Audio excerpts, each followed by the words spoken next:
case you hadn't noticed, cars are all basically the same these days. That wasn't always the case.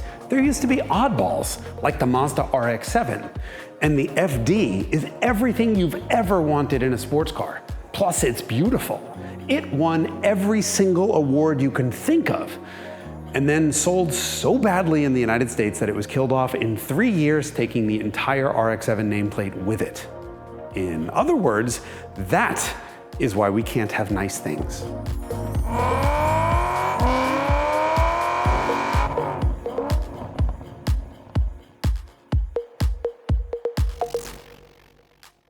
Every fossil fuel burning car in production today uses an engine that is functionally identical to the Mercedes patent wagon from 135 years ago.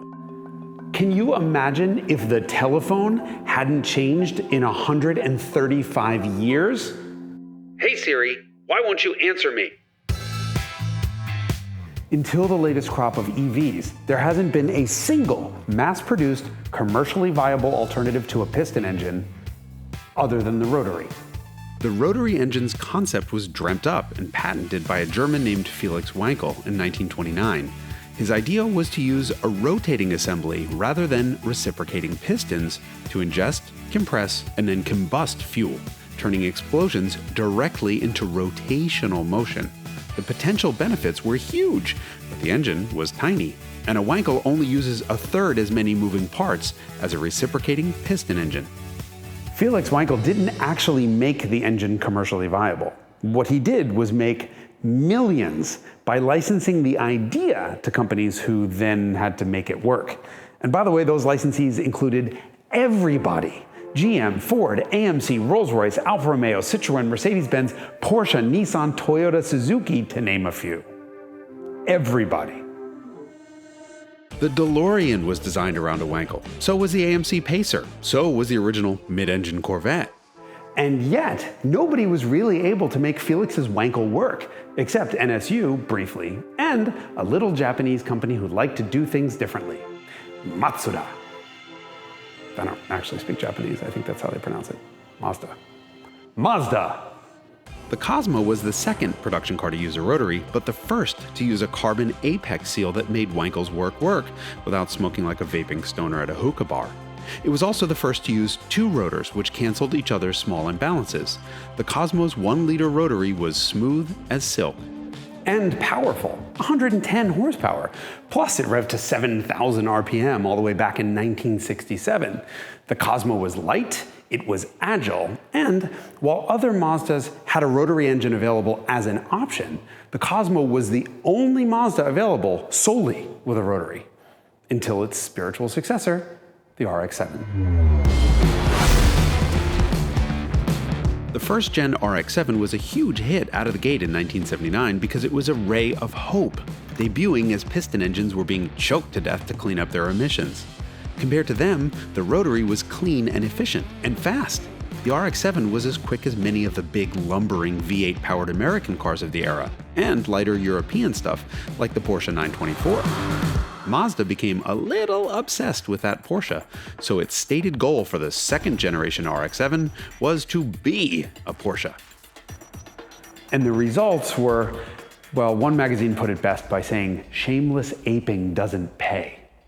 Look, the second-gen RX-7 was a worthy competitor to the Porsche 944, but the similarities between those two cars were just too obvious.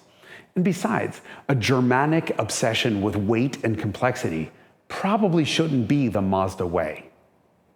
And so the third-generation RX-7 would return to Mazda doing things Mazda's way. Nothing was off the table. The company would consider putting any kind of engine anywhere in the car. It could be four-wheel drive, mid-engined, or even have a piston engine, whichever worked best. But Mazda realized the RX-7 already had something that every sports car tries for, but so few actually achieve: heritage. The RX-7, by the way, was already well on its way to winning more IMSA races than any other car in history. So the RX-7 would remain rotary-powered with the engine in front and drive wheels at the back. The RX-7 could concentrate on being powerful because it didn't have to be cheap. The Miata was about to debut and it would cover that brief. It could concentrate on being lightweight because it didn't have to be filled with heavy tech and luxury features. The Cosmo Coupe had that covered. So instead, the RX-7 could be both powerful and lightweight, which kind of sounds like a race car, doesn't it? Yeah, and for good reason. The same guy who did this car was also Mazda's racing director, simultaneously working on the Le Mans program. His name was Takaharu Kobayakawa, and thank God he went by Kobe. And his 4-rotor 787B was the first Japanese car to ever win the 24 Hours of Le Mans, which it did 4 months before the FD's debut. The 787B's engine showed so little wear at the end of the 24-hour race that it could have gotten an oil change and gone back out and won another 24-hour race. That's really cool, but it's also irrelevant because the car itself was about to crack in half. Some frame reinforcements that were screwed into the magnesium firewall were literally pulling themselves out. It didn't matter because it all lasted long enough. But that was the same lightweighting strategy applied to the RX-7. Operation Z was a fanatical weight reduction plan that pulled something like 200 pounds out of the FD compared to its predecessor. But the team went a little too far. And at the absolute very last second, Mazda realized they needed to reinforce the side sills because they were flexing so much that the rear suspension couldn't properly do its job. No big deal, they caught it in time, but that's a perfect illustration of just how close this car came to being too light. The FD weighed under 2,800 pounds in its base form, but it was a 255 horsepower twin-turbocharged monster whose goal was not only to wipe the floor with every one of its direct competitors, but also to keep up with the brand new Acura NSX for half the money. And that's exactly what it did. The FD RX-7 Turbo won Automobile Magazine's Design of the Year. It won Motor Trend's Import Car of the Year. It made it onto Car and Driver's 10 Best list every year. It won Road & Track's Best Handling Car in America award and broke the record for the highest grip level ever recorded in a road car. It beat the holy grail mid-engine Acura NSX around Streets of Willow by 1.5 seconds. And then, just for fun, it beat a 911 Turbo 2. The driving position is a little crooked, but there's no badge, but I have great visibility outside. Plus, I can see the tops of the fenders from the driver's seat, and that helps me place the car on the road. This was one of the design briefs for the RX-7, and Mazda managed to do that without making the car look doofy. Speaking of looks, included in the FD's brief was the goal of creating a car that had the potential to be a future classic, something that would be on the lawn at Pebble Beach in 50 years. And indeed, it was designed within spitting distance of Pebble Beach at Mazda's California studio. So, the most beautiful car to ever come out of Japan was designed in America with an engine that was conceived by a German. Under the hood is the 13B REW. 13 stands for its displacement, 1.3 liters. REW stands for Rotary Engine Double Turbo. Why W and not DT? Well, in Japanese, the word for double is very similar to the word for W. So, for shorthand, they just wrote W. So technically, it's the 13B RE double, not U. It's tiny. Yeah, sure, it displaces only 1.3 liters, but you can't really compare that directly to a piston engine's displacement. What you can do is look at its size. The engine itself is smaller than this 3-horsepower generator. It made 255 horsepower, and that was with the help of 2 identical Hitachi turbos. They were the same, but they worked sequentially. At low RPM and low load, all of the exhaust gases were routed to just 1 turbo, because this little engine didn't move enough air to quickly spin up both of them. Somewhere around 4,000 RPM, a rat's nest of like 67 vacuum hoses would suck a couple of valves open to orchestrate a beautifully timed changeover, pre-spinning the second turbo so that there was a perfectly seamless transition from single to twin turbo operation. What an awesome concept! That didn't work at all. What actually happened was that the boost would drop momentarily during the transition and then surge back up, often noticeably enough to upset the car in corners.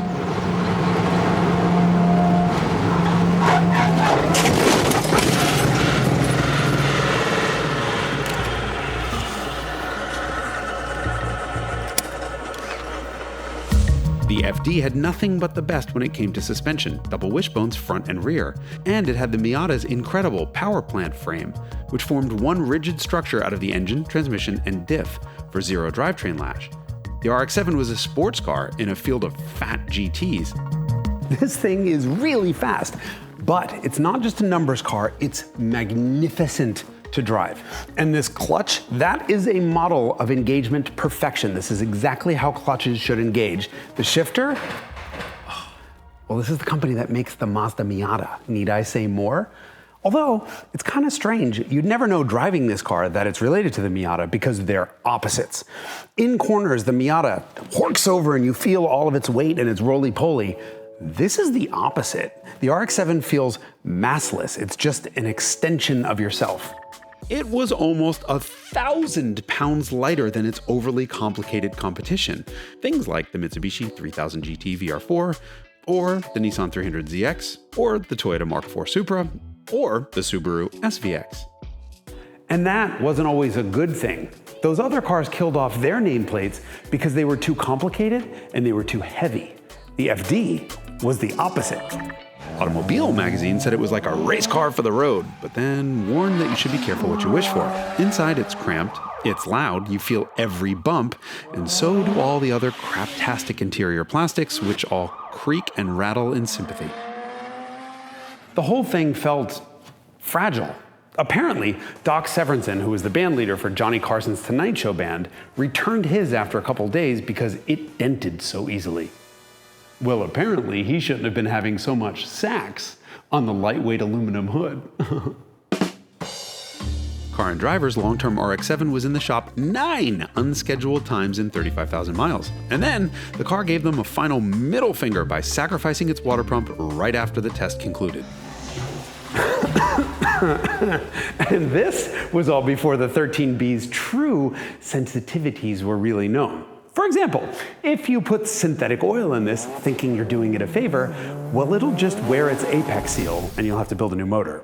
Or if you fail to change the coolant every second full moon, it will rot the rotor from the inside out, meaning you'll have to build a new motor. Or, God forbid, you stall it when it's cold, it's just gonna flood and refuse to restart. And then, over time, outrageously high under-hood temperatures cooked everything into a pile of oddly shaped coal, including 67,000 petrified vacuum lines. Of course, there are fixes and workarounds for most of this stuff. All cars have problems, but not all cars drive like this, perform like this, rev like this, or look like this. I haven't seen an FD on the lawn of Pebble Beach just yet. That's their loss. But with this car's legacy and those looks, it's only a matter of time before those snooty old geezers realize that is a revelation. Now, if you excuse me, I need to go for a drive. Now.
Okay, so you're just gonna keep the Ferrari framed out the entire time, right? Yep. Okay. Action. I'm not some rich YouTuber asking you to like and subscribe. Hey, up, up, up, up, up, up, up, up, keep the Ferrari out. I'm an automotive journalist asking you to like and subscribe. And that's because that's how YouTube works. If you don't click those buttons, YouTube doesn't know you liked what you've just seen and isn't gonna show you any more of it. And if you don't like what you've just seen, well, join the club. And by that, I mean the Hagerty Drivers Club, which gets you access to this award-winning magazine, as well as discounts on amazing stuff. And if you still don't like what you've seen, well, then just leave a nasty comment because that's how the internet works. I need to go clean that up.